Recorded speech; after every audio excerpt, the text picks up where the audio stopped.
I've unexpectedly been watching the trial of the shooting death of Halyna Hutchins, who was a cinematographer who was shot to death by actor Alec Baldwin.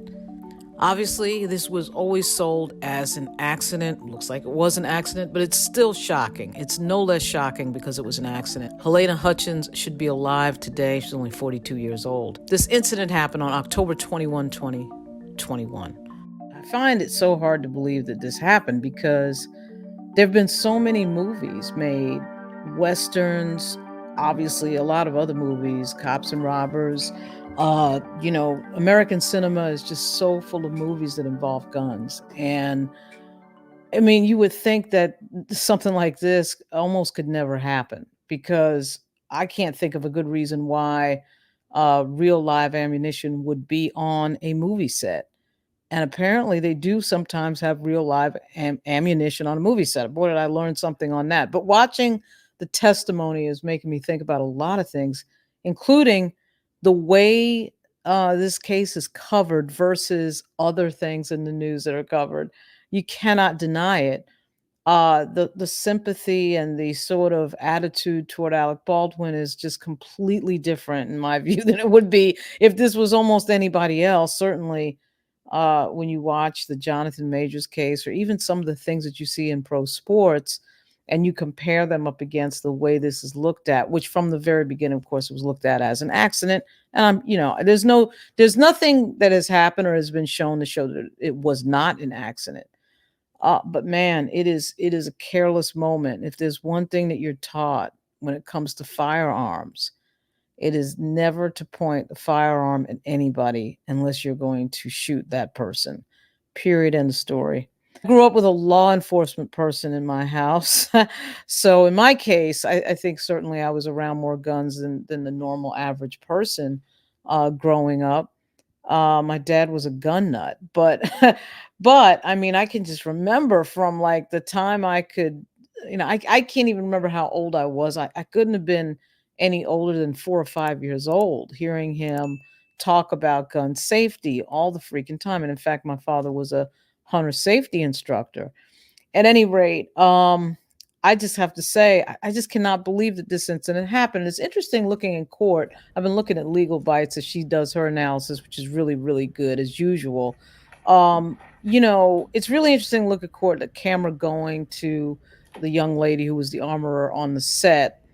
This idea that this woman is the person who is at fault here, I have problems with. You have all these people on the sets, your grips, your assistant directors, your assistant camera people, your stunt people, all that. And come on, this young lady is the person that this whole thing is going to come down on. You've got Alec Baldwin, who is a veteran actor of many years. I'm sure he's been in other roles. Certainly, I could just think of one off the top of my head, The Hunt for Red October. He does have a gun in his hand in that movie. He's been around for a long time. So it just seems to me, I'm having trouble with this idea that this entire incident is coming down to this young lady. Um, Maybe it was her fault, maybe it wasn't. I don't know. Obviously, all the evidence has not been presented.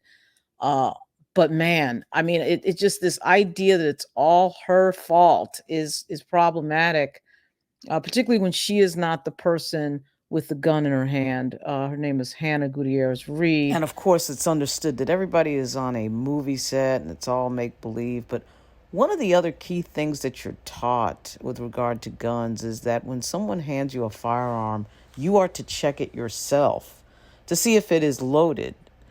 In this case, that would be of double importance because you're dealing in a world of blank rounds, dummy rounds, and real rounds. I mean, that gives you even more reason to double check the firearm. But she, of course, has pled not guilty.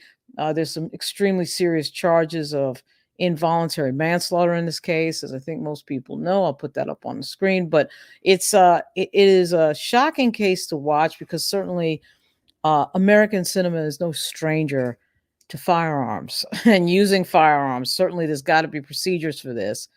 Something that should have never happened, and somebody lost their life. And it's so funny doing all these deep dives on the John Major situation, and it just pales in comparison when you look at something like this happening and somebody is gone, and somebody is shot to death on a movie set through what looks like carelessness. It is unbelievable. And so I've been watching it. I didn't think I would be watching it. I really didn't think I'd be paying that much attention to it, but it's kind of captured my attention. And the funny thing is that Alec Baldwin hasn't even taken a stand yet, but they had an assistant director on there today who retired right after this. What I think, of course, was implied was that he was put into retirement because of this incident. And it is amazing, certainly, to watch his testimony. These people, to me, all seem to be experienced folks in Hollywood. Alec Baldwin told George Stephanopoulos that he had pulled the hammer back, and I'm thinking, yeah, you pulled the hammer back, and when you pull the hammer back and let it go, the gun is going to go off. So I guess he thought there was a dummy round in there, but it just was. It's just so odd to me. All the films that are made, all the productions that are made that involve firearms and plots that involve guns, which is like every American film that you can think of, any action film, any cops and robbers film, or certainly any Western is going to have a lot of involvement with firearms. So it's incredible that this happened. It's kind of a odd thing to watch the case, and the camera spends most of its time on obviously the defendant, and she's sitting there, and the whole weight of this entire incident is coming down on her. I find that extremely difficult to believe. We spent an hour and a half shooting the pistol, her giving me all her safety instructions. Did you think she was up to the job? I assumed because she was there and she was hired, she was up for the job. Most people have probably not been on a movie set. I was only on I've been on several television sets, because when I worked for ABC News, the portion where I worked in New York on 77 West, they had several productions for soap operas, The View. I've been on the set of The View, the set of the soap operas, and one time I had to go deliver something on the set of NYPD Blue, and standing right there were Ricky Schroeder and Dennis Franz, which was really exciting to me. But anyway, there's a lot of people around. I mean, that was a TV set, a lot of people around. I'm thinking for a movie set, there's had to be even more people around.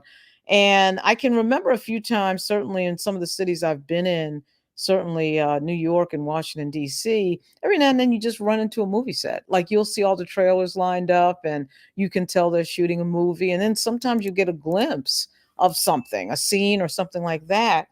And the amount of people around is off the chain. And even when you're like on the outer skirts of it, there's a lot of people. So can you imagine being right there on the action? They were in a church when this happened. One would think that there would have been a lot of people around. So I really find it's such a sad incident. Somebody lost their life in this way. And it's going to be really interesting to see what happens when Alec Baldwin takes a stand. I might do a live during that, might not, might just do an analysis of it, because it's going to be interesting to see how his people handle it. They really didn't need to handle it from a communication standpoint, because the media sort of did it for them, in my view. I mean, this is one of the things that's so funny, is that when you have the media on your side, you really don't have to do anything, because they're doing your PR for you for free, pro bono. And so in a way, I think that's kind of what happened with Alec Baldwin.